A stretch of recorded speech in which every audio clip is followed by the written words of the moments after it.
Oh, yes, I'm still on the trail for toys not made of plastic. Here's a nice one. It's not an umbrella, it's actually a little parasol. All paper and card and cardboard. And collapses very nicely and protects you from the hot sun. Good one.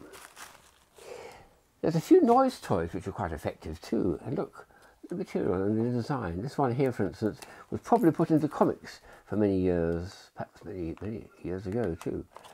With elastic it goes quite a nice loud bang, that.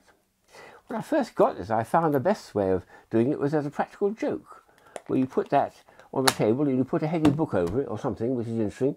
When they go to lift up the book, whoa, bang. Good one. So I like that.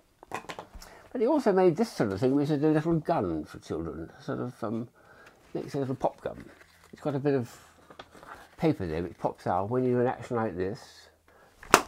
Makes a little flap noise. If I do it a little bit harder, well, sort of. Sometimes you can make it go quite a nice little snap, but it needs a bit more practice for that. Oh, that's a bit better. A pop sound. It's a pop gun, but just made of card and paper. And my favourite one of these noise toys, I think, is this one here, which is a beehive. Got a bit of string. Well, all right, there's a bit of wood and elastic band, but it's mostly card and stuff. No plastic. In the air, it makes a lovely sound.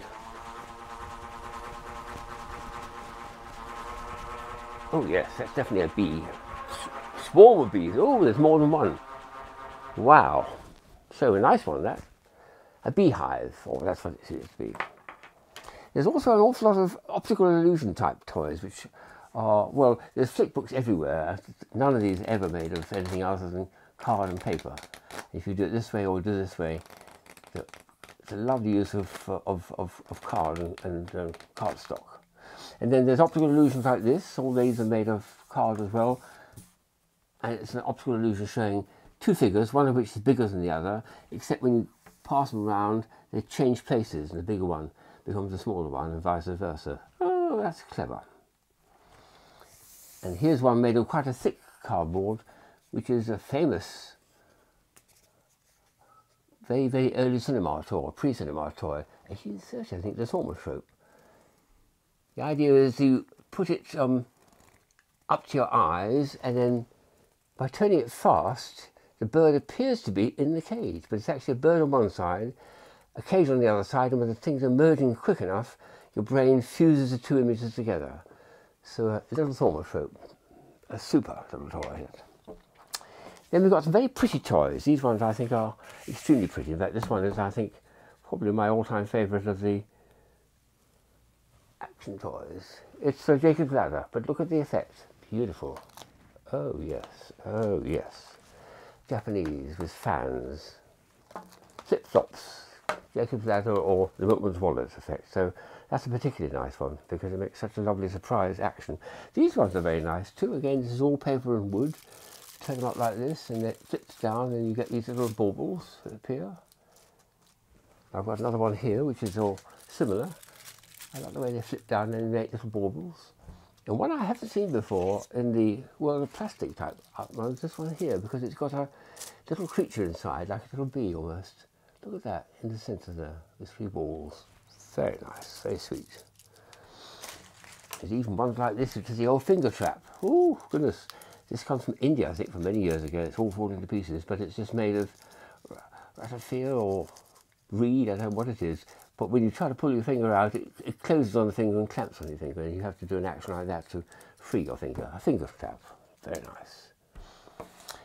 And I think my all-time best optical illusion was this one by Steve Wagner. He produced it sometime about 20 years ago. Paradox Dragon, I call it. And I turn it very slowly one way, or very slowly the other way.